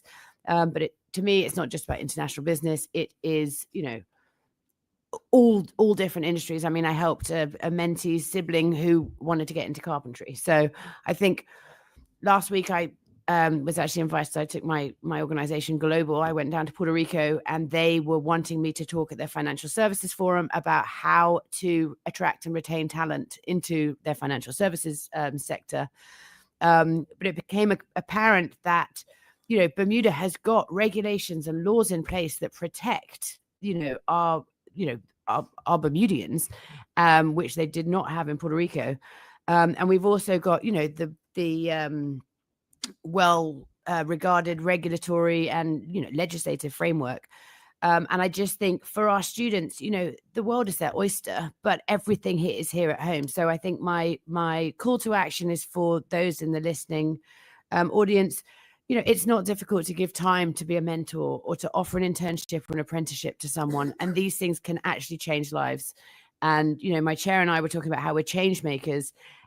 I don't do it for the way it makes me feel, but it does make you feel a great sense of accomplishment when you see a student who then goes through university or goes through a trade or goes, whatever path they take, and then comes out successful and then wants to give back themselves. So, I think if Bermuda, we've always looked out for each other, but, be more strategic in how you do it and offer that mentorship to a young person. Or, my goodness, I meet hundreds of career shifters every week. Everyone wants that kind of, it's not really a handout, but, that support. So just, give it where you can. And thank you very much. Thank you, Senator Cunningham. Senator Lauren Bell, I thought I saw your hand. You have the floor. Thank you, Madam President. I couldn't let today's session close without providing my Senate colleague, Senator Dion Smith, with some reassurances regarding his concerns around affordable housing. He did raise the issue about the modular housing and emergency housing that we are looking to bring to the island in the beginning of the new year. And we want to emphasize that the modular housings are going to provide immediate relief to families who are in the most critical need. And it's going to serve as a live pilot to assess the modular construction of a long-term housing solution. Now, the modular initiative forms part of our emergency housing plan for 2025-2027, which is currently being developed. And this plan is going to be designed to deliver rapid, cost-effective, high-quality accommodations on available government lands for those who are in the most critical needs. I also want to highlight the work that is currently done regarding the residential, affordable residential housing. So government is delivering tangible results across the island. Construction is advancing in key sites. We have approximately 60 new affordable homes that are estimated to be online by mid-2026. And they include areas such as the Harmony Terrace in Paget, the Chelsea Apartments in St. George's, the Middletown Pembroke renovations at the Brown House, and Battery Road Phase 3 in St. David's. We also have work that is going to be projected for the future. So we have already identified a number of key priority sites for the next phase of the residential building program, which will include Victoria Road Sands, Albert Road Sands, Dr. Can Park Phase 2, the 13 Ewing Street in the city of Hamilton, as well as the Harborview Village in St. David's. Now, collectively, these sites are projected to deliver approximately 225 new affordable units, which will primarily be 1- and 2-bedroom homes. I do recognize that my colleague raised concern that he has about wanting to be ensured that there is a strategy in place. So we currently have the residential building program for 2025-2026, and we're pursuing a comprehensive coordinating approach to housing, one that combines both new construction, renovation of existing units, modular housing solutions, and partnership with the private sector. Now, this plan is guided by one simple yet urgent goal, and that is to increase the supply of affordable homes across the island while modernizing and diversifying how we deliver them. In addition, we are currently working on a affordable housing strategy for 2025-2035. This is a 10-year plan to close Bermuda's housing gap and build a fair, sustainable housing system for the future. This strategy defines affordable housing as accommodation that costs no more than 30% of a household's income, is in line with international best practice. The strategy will outline the policies and financial tools and partnerships needed to expand supply, upgrade existing units, and ensure that every Bermudian has access to safe, secure, and affordable homes. Now, this information has been in the public domain for a while, and I would encourage my Senate colleague to explore this information that is already in the public domain, and if he would like to have a conversation with myself to go over our plan for affordable housing, I welcome him to reach out to me directly. Thank you, Madam President. Thank you, Senator Lauren Bell. Would any other senator care to speak? Senator Tannock, you have the floor. Yes, thank you, Madam President. First, I would like to echo Senator Fabler's comments on Ms. Cece Snaith Simmons. I can attest that she is a treasure and a gem of Bermudian history. And a quick anecdote, Christmas many years ago, maybe over 10 years ago, I was trying to make cassava pie using the recipe in her cookbook. Mm-hmm. And my pie was not raising, nothing was happening. It was Christmas Day. And I called her house. And her husband answered and said, let me speak to her. And on Christmas Day, she sat down and walked me through what I may or may not have done correctly, and then called me later Christmas evening to see how the pie turned out. So I can attest to the fact that she is living, breathing history. So I concur that she deserves a lot of recognition for keeping the spirit of law alive. But I also just would like to comment something. I'm going to read something really quickly, and this is from the Royal Gazette as of last year. Mr. White told the Senate on July 5th, today, Senate received the BHB's financial statements for the year ended March 30th, 2020. The Auditor General, Heather Thomas, signed her audit report in March 2022. Thus, the annual report was ready for the House and Senate to review a year ago and thus delayed 1 year. Mr. White, Senator White, then goes on to speak about further delays. And he also went on to highlight, as he did today, and the Royal Gazette says, John White called for better governance, citing annual reports by the Bermuda Hospital Board being presented to the House of Assembly and Senate up to 2 years late. And here we are, we sit today in 2025 with a 2021 report. I find it disheartening that Senator White's comments were not taken to heart, and there does not seem to have been a change. Thank you. Thank you, Senator Tannock. I could comment myself, but I won't.